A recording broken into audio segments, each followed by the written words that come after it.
Welcome to Distorted Opinions. I'm Kayla, and as always, I'm joined by Matt and Ted, or maybe not always, because you may have noticed that the last few episodes, one of us seems to have been missing every time, but the whole gang is back together for this episode. And today we're going to be talking about a topic that I actually thought we were talking about last week, and I started my whole spiel, and so I'm ready for it. I had to throw the brakes on it. I wasn't ready. Yeah. It was not the episode I was prepared for. Hold on a minute. And I was sick. And and Matt was not there, so he's not involved in that. So we are ready to talk about this topic tonight. I've been sitting on my notes for 2 days now, getting ready to record this. So today we're going to talk about kind of a twofold topic, which is what impact does it have on a band if a certain member leaves, and would you still see a band if a key member left? And I think we've got some hot takes on this particular topic. Hot takes, not hot cakes. That's right. Hot cakes are good, but actually, it's been a while since I've had hot about. cakes. I think I might get some. Yeah, send them over here. I'd like to have some too. All right, sounds good. All right, go to IHOP. Not a sponsor. So anyway, What do we like? Band members can fluctuate over time, and does it really make a big difference? I mean, I feel like it really comes down to the band. Right. I mean, everyone, like, if Flea wasn't in the Chili Peppers, would you still want to go see Red Hot Chili Peppers? Could their replacement even fill the shoes of Flea? I mean, unless we got our friend Chris, I don't know that it'd be hard pressed to find somebody capable. That's a close match. I know, he auditioned, right? I think he could do it. Yeah, I mean, it really it's such a big question, because it does come back down to the band, because, from a general baseline, if take the band name out of it, which band member is most replaceable without completely losing the structure of the group? Right. I mean, I think in a lot of situations, and we've talked about this on some previous shows, but I think a lot of times it comes down to the singer. I really think the singer tends to be one of the hardest people to replace, although not always. There have definitely been some situations where there have been bands that have had to replace their singer for whatever reason, and the person they have replacing them sounds pretty similar to whoever they're replacing, or maybe they don't sound similar, but the band still sounds really great. And I mean, so, example, Alice in Chains, we've talked about this. Lane Staley was replaced by Robert Duvall, and Robert Duvall sounds pretty darn similar to Lane, if you ask me. I was really quite surprised the first time I heard him, and I really didn't know how I was going to feel about that, because I mean, my take is generally singers really hard to replace. AC/DC. Before we jump right into AC/DC, I'll tell you this. I remember when they announced Robert Duvall was going to be the singer, and I remember going to Newbury Comics in Leominster, going to grab Black Gives Way to Blue album, and hesitating. I hesitated while I had the album in my hand and said, this is either going to go really good or really bad. And to quote my friend Zach, sat in our car, listened to the album, and I actually had a couple tears coming down because the album was phenomenal.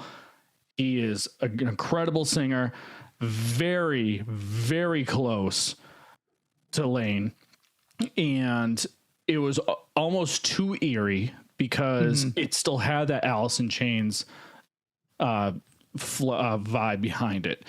Then you have this new singer that comes in that who knows if this is going to be a shift in the actual band itself, a new tone for the album. But Black Gives Way to Blue, I think I mentioned it. I've already went through maybe 2 CDs in so far. It's a phenomenal album, and I think that's a great example of, you know, someone that comes in, can still keep the tradition of the original band, even with singers that are no longer here, but still pick that up, you know, in respect of them.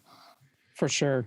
Yeah. I mean, I agree. There are not many bands that I could think of offhand that had a different singer that sounded like the original singer. I'm sure there are probably others out there that I don't know about, but AC/DC is one other band that came to mind that if you ask me, Bon Scott and Brian Johnson, they sound pretty much the same. Like, I'm not a huge AC/DC fan, so I'm not sure I could listen to a song with either one of those guys singing and necessarily be able to tell you which one of them is singing on that song, because to me, they just sound very similar. But then you get other bands that attempt to replace the singer, and I feel like that doesn't go so well. Depending, again, it's an opinion, but Van Halen, you got people who either love Sammy Hagar or hate him. It doesn't seem like there's any middle ground there. It's like the Dave Matthews fans. They either love him or they hate him. There isn't this like wishy-washy gray area there. And you got 2 very different vocalists. You know, they're not at all the same. I feel like the overall style of Van Halen changed quite a bit with Sammy Hagar versus the type of music they were doing with David Lee Roth. And I mean, beyond that, you've also got the general beef that those 2 guys have with each other, which I'm pretty sure has just been renewed. I think Sammy Hagar made some comments about David Lee Roth recently that have kind of fueled that fire again. So, you know, I think it really depends on the band. I think it's also a personal thing. For me, I just feel like a lot of times it's singers, but there's certainly other instrumentalists that I think have a big impact on the band. And Flea, I think, is one. Rush, I feel like Rush, if you took any one of the 3 members away from that band, I feel like it's not the same band. I don't know that I could go see Rush play without Neil Peart on the drum kit. I just don't see it happening. Yeah. There's definitely without Tom Morello. Yeah. I mean, there's to a certain extent, there's a position in the band that makes the band what it is and has that appeal to it. And so I suppose it's very subjective. And before we go down that train so far, I just want to point out, I feel like the most replaceable instrument on any band, bass. Hold on, hear me out. Because whoa, listeners, negative, so hear me out. So Harris just unfollowed you. Yeah, I know. Most of the time, most bands, it is general bass playing. There's a general vibe for, you know, a band. You know, there's like the blues rock band. There's definitely cadences and things like that work together. And a lot of bass players are trained to be good in a lot of those types of pockets, making them more replaceable. It's not a frontman replacement. As a drummer, I pay attention way too much to the drums, so that one's out. And then you got guitar, which tends to have a sound tone. It kind of is the voice musically for the song at the same time. And bass is just holding down on the low end, bopping around in the rhythm. I get it. I need it as a drummer. It's a tag team duo, but I'm going to throw bass under the bus for that one. All right, so bass gets thrown off the boat first. Yes. on my ship. Well, the USS Sparrow just got thrown off. Oh, man. Yeah, I mean, from an instrumental perspective, I could probably agree with you there. From a person, so here's another aspect of it. Personality of that particular band member too. And I'm going to use as an example, this should come as no surprise to anybody who's been listening to this show, Metallica. So I feel like we need a counter as to how is Kayla going to talk about Metallica in this episode?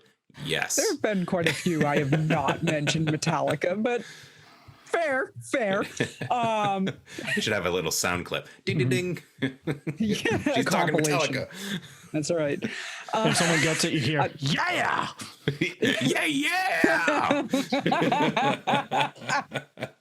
Followed by a trash can drum roll. So, you got Cliff Burton, who, as a musician, phenomenal bass player. I think, there's probably a good number of people out there who would argue that Metallica, not the same band. Maybe they didn't even listen to them after Cliff died and he was not part of that band anymore. But then you've got kind of the newer crowd, and I've seen this a lot in recent years, the Jason Newsted fans. And Jason, not only a phenomenal bass player, but also personality wise, I feel like, I had a reputation in that band for being one of the more outgoing people that if you went to a signing, he was one of the people you would typically find there. I mean, one of the things I thought was really cool about Jason, and I think I talked about this in one of our early episodes, when he left Metallica, he left and he formed this band called the Chop House Band. The Chop House was his recording studio that he had at his house. And a couple of his neighbors, a couple of kids that played guitar and drums, he recorded this album with them. And if you ordered the album, he actually sent a personalized autographed postcard with every CD. And I'm pretty sure, looking at the handwriting on the envelope that it was shipped in, he hand wrote all of the shipping labels to everybody when he sent them out. And then at Christmas time, he sent another postcard to everybody who ordered it that was like a happy holidays or holiday greetings from the Chop House, and signed those to everybody too. And it sounds like a restaurant. I was literally thinking it sounds like a restaurant. You're getting like a little coupon in the mail. If you order this, you get a 24-ounce ribeye. If there is a restaurant called the Chop House, not a sponsor. Yeah, no. I don't know what the story is behind the name of that band or his record studio, his recording studio. But I mean, just there's now the people. So now you've got Rob Trujillo, and Rob Trujillo played bass for Ozzy for quite a while. And then oddly enough, when Jason left Metallica, Rob joined Metallica, and then Jason went to play with Ozzy for a couple of years. So, I mean, there was like a weird trade-off there, but there's still people to this. Yeah, I in a way, yeah, I guess they traded off, but you still have people to this day that are like, dude, I miss Jason, because Jason just had a certain personality. He had a certain stage presence when he played. He put 150% into every performance. And so from a musicality perspective, I feel like maybe the bass player, not the most key member in our opinion in that sense, but from a personality perspective, that could be very different story depending on who it is. But then again, I mean, we're talking the across the board, no name band. You don't know anything about the band. There's nothing standing out of vocals, guitar, bass, and drums. Which musician of those would you replace? Obviously, we're going to get into the technicals of, well, this band does this a certain way, and I've got plenty of examples for that. But I'm just saying, agnostically across the board. Sure. I know there's one bass player that Ted would not throw off the USS Sparrow, and that would be Lemmy. Yeah, no, you can't throw Lemmy he's off. Another one. Yeah. Mm-hmm. He'll come and haunt us. He's also a vocalist too, though. So that's 2 for that 1. Falls into that category of vocalists being a little less easy to replace. I mean, that's 3/4 of Primus. Yeah, they're another one. Yep. Or thinking of other bands, as you were talking, I was thinking about a few others, and certainly there's the replacing of a musician or a member of the band when they pass away, Sure. and the band continues. and it's a little different because that person has passed on, and Sure. I mean, I still think for the most part, Jeff Hanneman from Slayer, when he passed away, and they continued to tour and pay homage to him during those tours, but that didn't really change the sound per se. Granted, Jeff wrote a lot of songs, so I can hear the haters or people yelling at me through the podcast already. Jeff wrote a lot of key Slayer songs. However, they already exist. So in terms of just performing them and playing them, if you can play those songs that were already written and you can get the tone dial in because, effects and things, you can tour successfully and still have the sound of Slayer. On a different end, this summer, it was just announced that Korn is touring and Fieldy is off into rehab. Oh, yeah.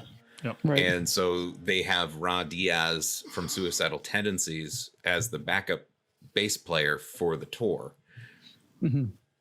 Fieldy's got a bass sound that's a bit special. It just makes it Korn in a way, but at the same time, for a tour, I've been listening to them for 20 years. You're gonna go see a slightly different variation, but that's are you expecting that Fieldy's coming back eventually, and the band's still together? Like, I'd still go see Korn, even with that's not going to deter me to go see them. So, Right. Yeah, I don't know.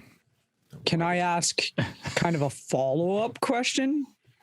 So, how about situations like Megadeth, where now Megadeth is at a point where I'm pretty sure Dave Mustaine is the only original member of that band?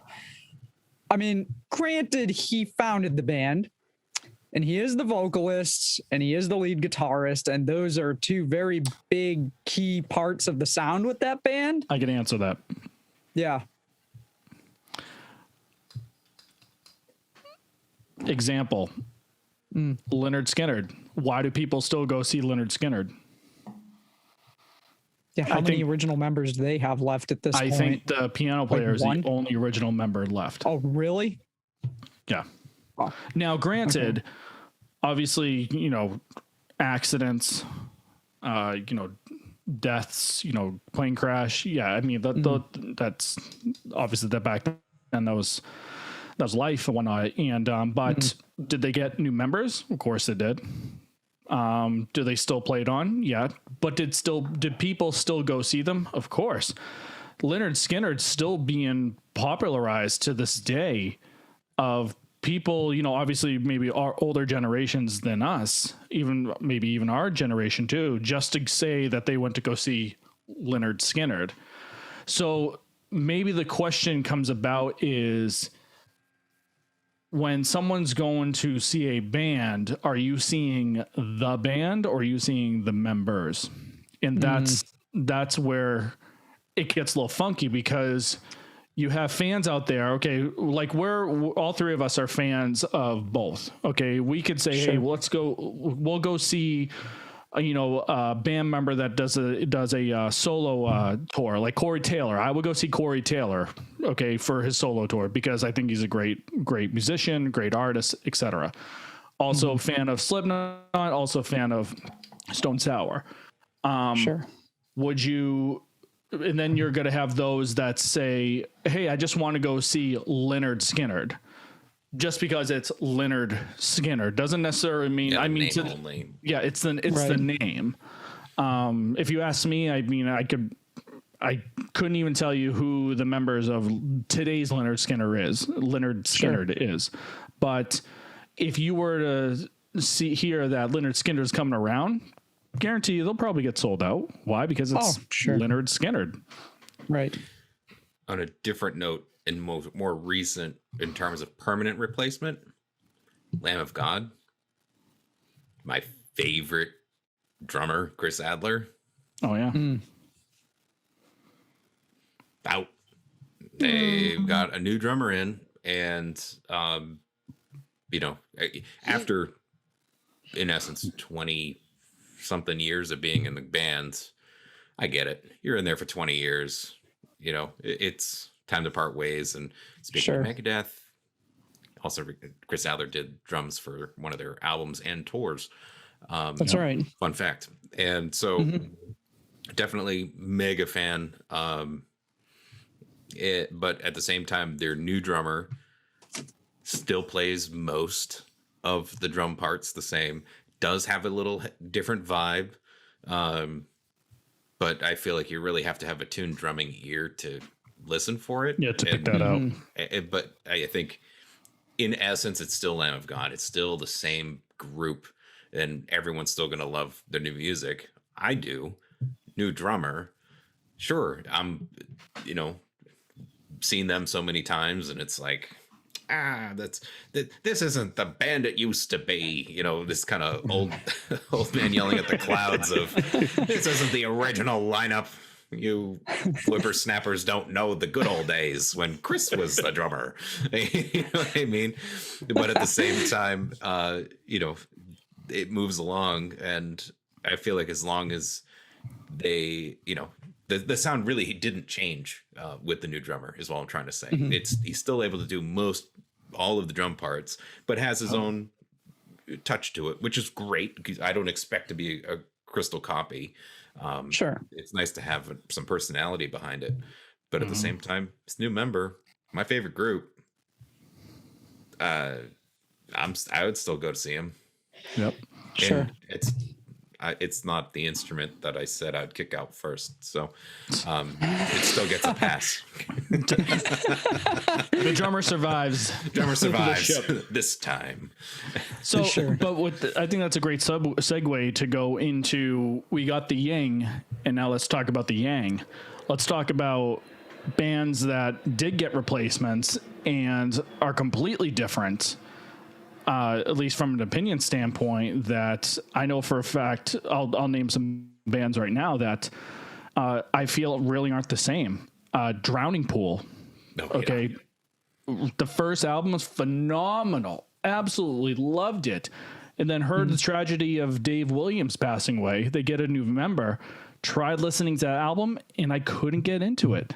And since then, I lost that excitement for that band. Now, granted, okay, that doesn't necessarily mean that, I think they're terrible. I mean, good luck to them and whatnot. But as a listener and as a fan, I think Dave Williams gave that type of touch of what Drowning Pool made. I mean, Drowning Pool, when everyone heard Bodies, it was like an explosion going off of just like, wow, this is insanely hardcore and talking about explicit, but then he passes and they get a new person. I tried looking at videos. It's not the same.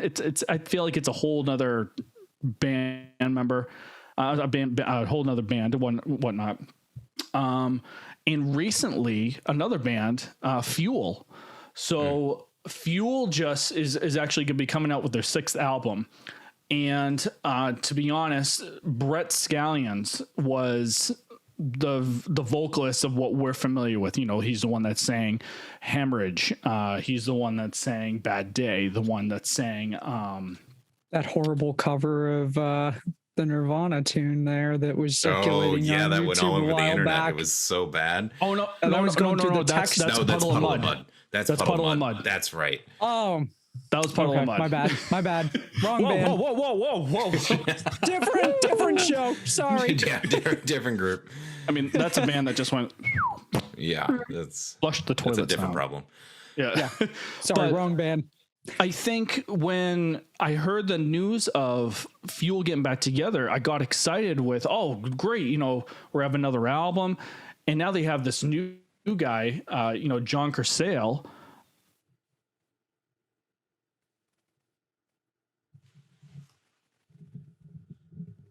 I think Matt just lost his audio. Matt, your audio just went. I guess that he was so excited to tee up that information, and the audio just dropped right out the bottom. Fuel didn't want him putting that bad news out there. All right. Well, while he's Matt's sorting doing that a out. miming show. Can you hear me now? Hey, there it is. Hey! That was weird. That's a first. I don't even know what the hell happened there. But anyway, so I think pretty much what the synopsis of what I'm saying is that, like, the new Fuel album's gonna be coming out. I listened to the single. Not a big fan of it. I think it's a brand new. I think it's a whole nother band. I don't think it's really Fuel. When I think of Fuel, I'm thinking of, you know, Brett Scallions on the vocals, which gave that little bit of that essence of, hey, this is, you know, this is Fuel, who I'm thinking of. So, I mean, give or take, you know, you're going to have listeners out there, you're going to have fans out there that are die hard, you know, they'll go with whatever, you know, the band is from day one till the end. Okay. And they'll accept whatever change, and that's fine. That's okay. And then you're going to have listeners that are, you know, when they were introduced to the band, that's how they hear the band. That's how they view the band. And when a new member comes, you get a different type of vibe sensation of, like, is this either going to go good or go bad? You know, like the Black Gives Way to Blue album I was just referencing in the show. You know, it's either it's going to work out or it's not. You know, Blink 182, you know, I think they still have it a little bit. Matt Skiba, you know, he's no Tom DeLonge, but can he play like Tom DeLonge? Yeah, he can. You know, I think when they came out with that album, I think it was like California, I think. It definitely had Enema of the State roots to it. And then the more further I thought of it, it was like, okay, it's got a little bit of edge, but it's got like, it's right off, it's like near the edge of completely disregarding. So I'll give Blink 182 the credit. But that you know, kind of ties into when you get a new member and they're adding their own stamp and personality into it. Does it meld with what people were familiar with in a sense, without taking the band in a completely different direction? Yeah. You know, in terms of being able to be easily replaced. The main thought that I have is, can you continue in the same footsteps that the band was already moving in and still be in sync with a new member to fill in or replace whatever member actually left? Right. And I think, as just talking through all these things, the answer is yes and no. I mean, it really boils down to, you know, who, you know, the position, the band, is it the personality, is the front man, is it the, you know, the drummer, you know, there's so many different aspects to it. Right.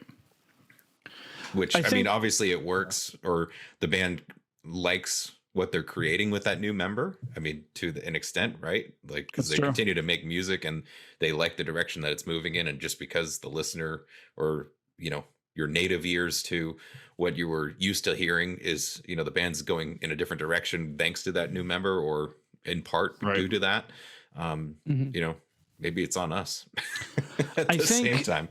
It's funny that it's funny that you bring that up, because I think Blink 182 is one of those bands that each of the three members is very unique. Okay. If you take one of them away, you will definitely hear a difference.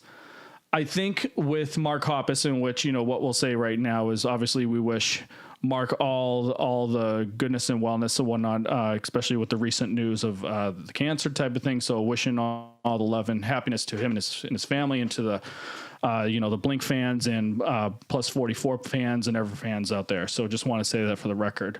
But take, for instance, if you were to go ahead and take Mark out of the picture for Blink 182, that only leaves Travis Barker. Now, Travis is another phenomenal drummer. Okay, could he still hold the Blink 182 name? I think so. I think so. Personally, I think he could. I think if Mark left and if Matt left and they wanted to continue on the name with Blink, I think Travis could still hold it on, because, again, he's got that essence. But if you were to go ahead and replace all those members, then guess what? I don't care what anyone says. Okay, we're not talking about, you know, seniority here. You take those three members out. Okay, Tom's already out. Now you take Mark out and you take Travis out. There's no Blink 182. I don't care what anyone says. Cover band. It's pretty much a cover band. That's exactly what it is. Yeah. But Blink-182 is, I think, like I said, one of those unique bands that can still keep their fans happy, still keep their fans, also feeling young and still relate to, the new generation that's coming up now. And while Matt still has his own type of style, it still blends in with what the Blink tone is. So definitely, and for those that are, listening to this episode or whatnot and want to reference what I'm talking about, listen to, I don't quote me, I believe it is called California from Blink-182. And you'll understand what I'm talking about, especially let's do compare and contrast between Enema of the State and then, California. And you'll understand that, there is that similar Blink roots of how they were back then. Did one of you mention in our pre-show planning phase for this episode, Stone Temple Pilots having a new singer? Yes. Because if this is any indication, I did not even realize that they were back together with a new singer. I mean, I think that's one of those bands that I just can't even fathom hearing them without Scott Weiland. Okay. Ready? Here we go. Uh-oh. He's warming up again. This time we can hear him. This is sensitive to me, and I'll tell you why. Guess what? My best friends at the A&R. How'd I know? Yeah, we get a nerve. Yes, I will friggin' call it. Okay. Listen. All right. There's one thing I can't stand. I'm sorry. I cannot stand these musical reality shows. I'm sorry. If you got friggin' talent, okay, why do you have to have people say that you're good or you suck? Okay. It defeats the whole purpose of what being a musical artist is about. I'm sorry. That's exactly what it is. Okay. STP, Scott Weiland passes away. STP decided to say, hey, guess what, guys? We're going to have an audition for the whole world to become the new STP singer. Huh. Sound familiar? Oh, wait, that's right. Kind of reminds me of the movie Rockstar with Mark Wahlberg. So they have this whole Biscuit did that with their guitar player, too. They did a big, search. I know somebody who auditioned who is way too good to be playing with Limp Bizkit, but that's a whole other story. So they do this whole thing. It's literally news. People are sending. The whole thing is you have to send an audition tape, to an email, and then blah blah blah blah blah. Well, friggin' guess what?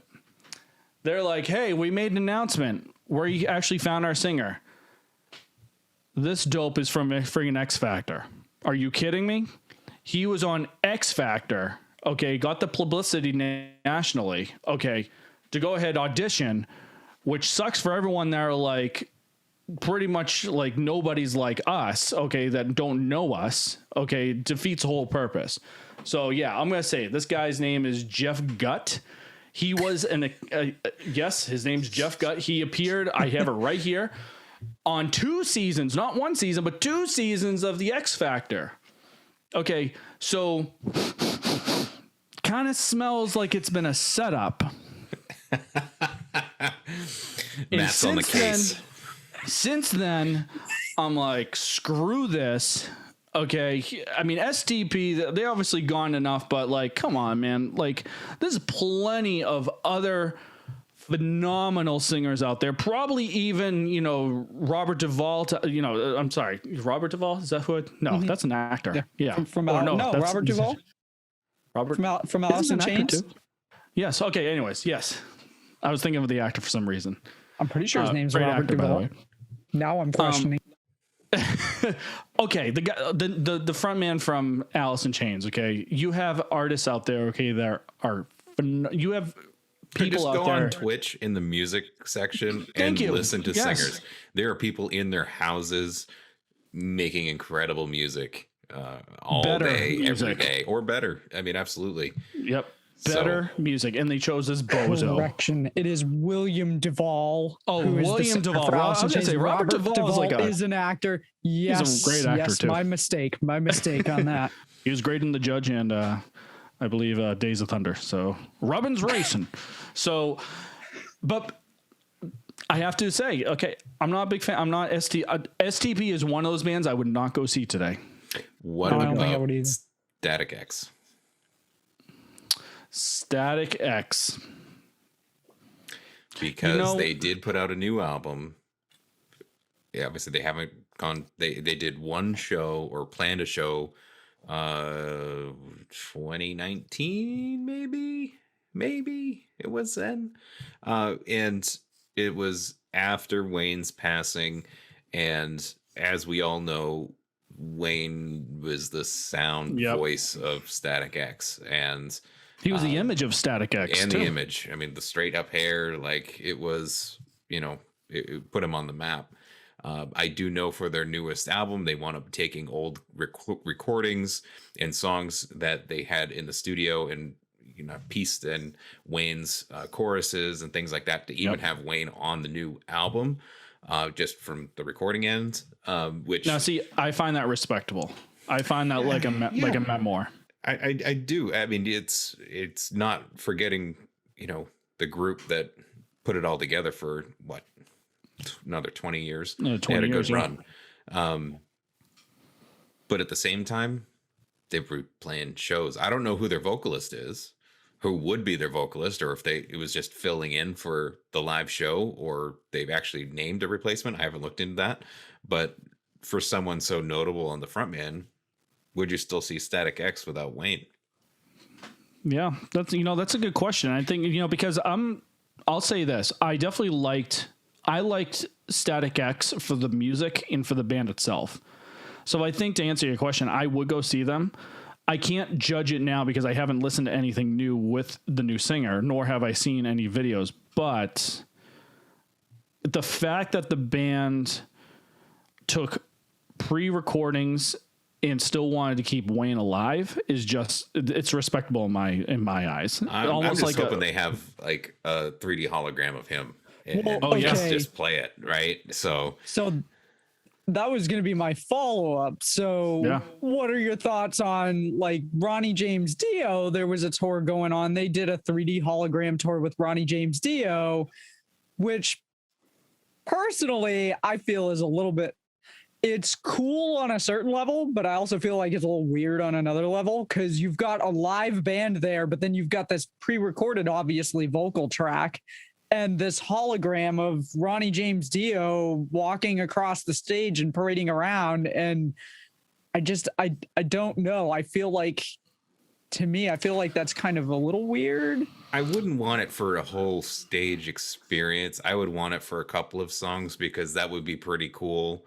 Just to have a couple of hits and then just have this hologram do a stage performance, but then like pay homage to, how it all, the prior artist, but move on to like your current band members. Like, I don't necessarily want to dwell and live in the past all the time necessarily. I think it's pretty neat stage experience. And if you're paying to go to a concert, it's worth the money. But I wouldn't want it for an entire show. It's not like a Michael Jackson concert or something like that where it's just like hologram the whole time, or when they did that a couple years back. I agree with Ted. I think definitely for maybe like one, maybe I don't know. Two is saying risky, but definitely one, maybe like a finale to a concert. Oh, like an absolute, like a great closer. A great closer, and she shows them like the encore song, and it's just like what that would be pretty nuts. Some unique and whatnot. I think it's. I think Kayla, to your point on maybe being a little weird, is because it still is amateur for the entertainment business. I think they did it with Tupac, if I recall. I don't know if they did it with Michael Jackson. I think they did those two that were more notable. And granted, it's definitely unique. I think it's no different than, kind of like what we were talking about in a couple episodes before about the band Gorillaz. and how they're an animated band that is just projected, you know, live versus, you know, kind of in the flesh. But I don't know, maybe. But that's not. But the gorillas, that's their whole appeal. Right, that's the those whole characters. So that's a little different of a. And they're not dead. Yeah, I mean, true. we're talking people that are dead that are now. You've got a holograph walking across the stage, and then like I feel like it does go back a little bit to a few episodes back where we kind of went on that side tangent about guitar body shapes, which was what led to our last episode. And I don't like Matt. You had very strong feelings on like why is Randy Rhoads? Why is that shape so popular? Why is it named after Randy Rhoads? He's gone. They're still profiting off of him 30 years later. In my opinion, like who's profiting off of these hologram shows though? Like that person is clearly like, I wouldn't be surprised, and maybe it's already happened, if at some point you've got like a Prince hologram show. That's probably already in the works. Are you kidding? Somebody is already like coding that right now. I think to a defense on that one though is, and Ted, maybe correct me if I'm wrong on this one or whatnot, but it's great like for a one-time deal type of thing. I'm not saying like every tour, like if Queen with Adam Lambert, was to do a hologram of Freddie Mercury as a closer, that's great. Maybe do that for a tour, but don't do that on a consistent tour because now it's a different type of aspect. I think that's where it becomes a commercialized feature. But holograms should be nothing more than just a paying of a homage to its fans, to the music industry, and homage to the artist himself, and as a memoir. And again, that's just what I think what I feel my opinion is that it's like a one-time deal. You're not going to see, Michael Jackson's going on tour next year, and the whole thing is just on this black screen with a hologram for 2.5 hours of a digitalized Michael Jackson. That he goes from Jackson 5 Jackson, to Pepsi Jackson in a matter of a blink of an eye. So when we started this episode, when we were just talking about replacing musicians, I didn't realize that this trail we would go on would make it down. If you told me that we're going to start by replacing musicians and end on a Michael Jackson hologram that ages through the set, I'd be like, how the hell did we get here? I mean, I've enjoyed the ride. Don't get me wrong. I just find it hilarious. That's just how this show goes, man. I mean, we've done 58 episodes by now. Every one of them has some tangent that we end up somewhere completely different from where we started.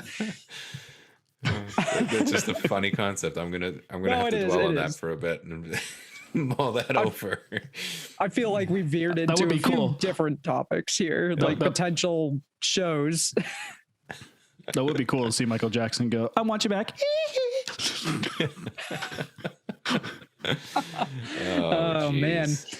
Well, I was going to say, what do you guys think? I feel like we've beat the horse to death here on this one a bit. I feel like we could be here all keep day, going on and on and on. We can ramble for sure. Yeah, I do think it's time for Song of the Week, however. I agree. What do you think about that? I agree. Song of the Week.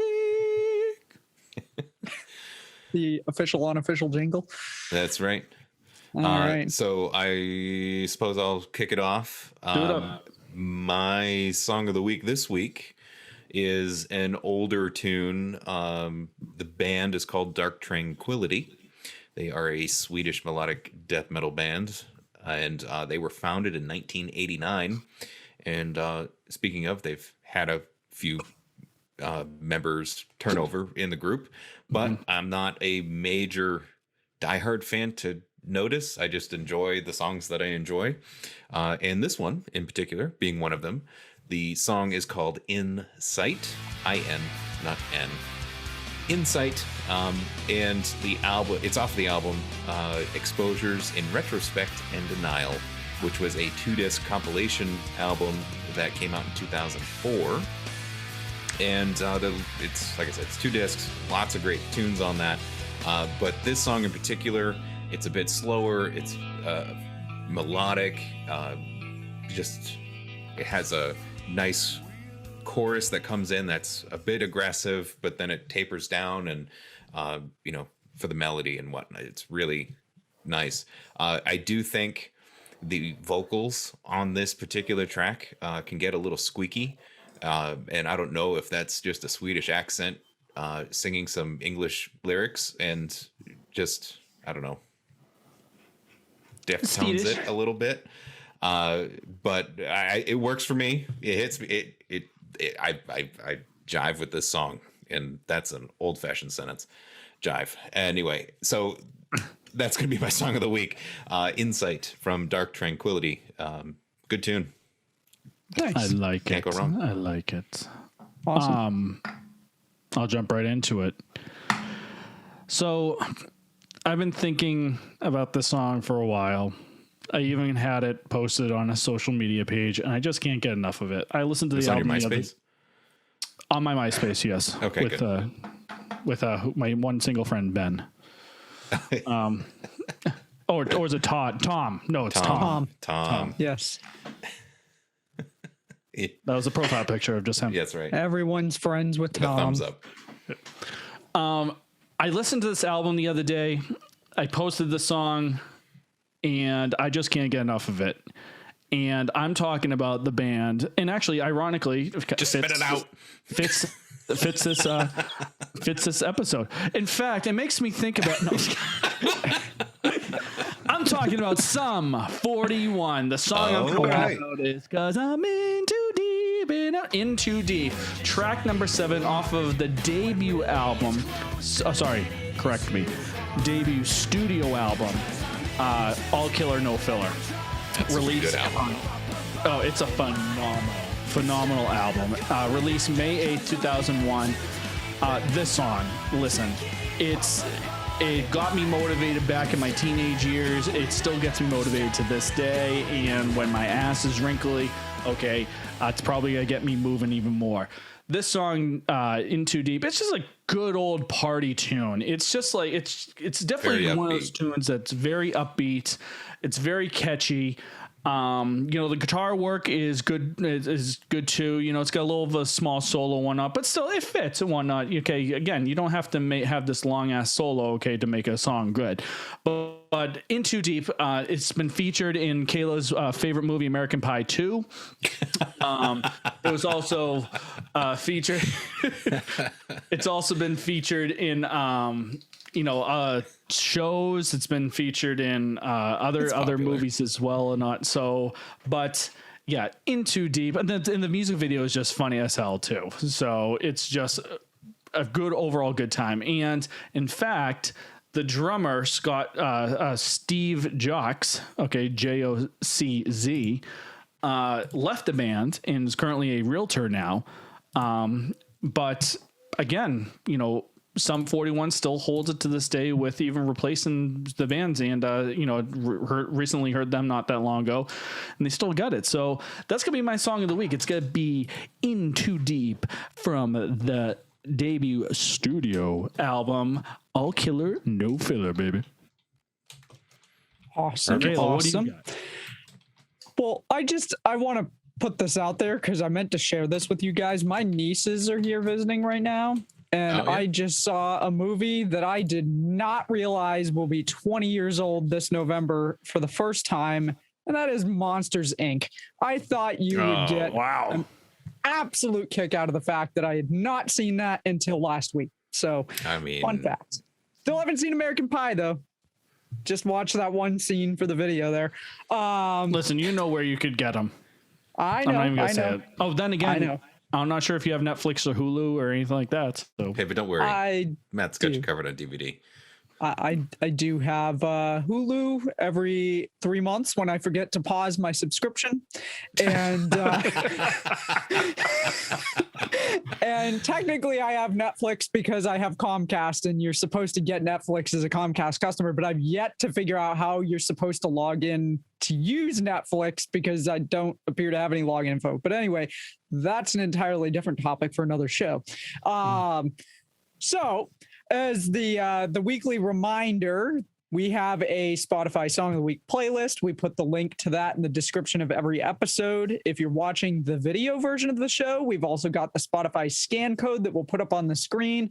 All you have to do is open Spotify on your phone or mobile device, tap the little camera icon in the search bar, and hold your phone up to the screen, and it will take you to our playlist. We put all of our picks in their entirety over there, including the ones we're talking about in this episode. So be sure to go check it out. That list is getting more and more eclectic every week. And with that, my pick is a song that I actually didn't talk about this band too much, but it does tie into the show. Is it off of Monsters Inc.? I know. How's it tied to Monsters Inc.? No, not Monsters Inc. This episode. This topic. So I thought you were going with Monsters Inc.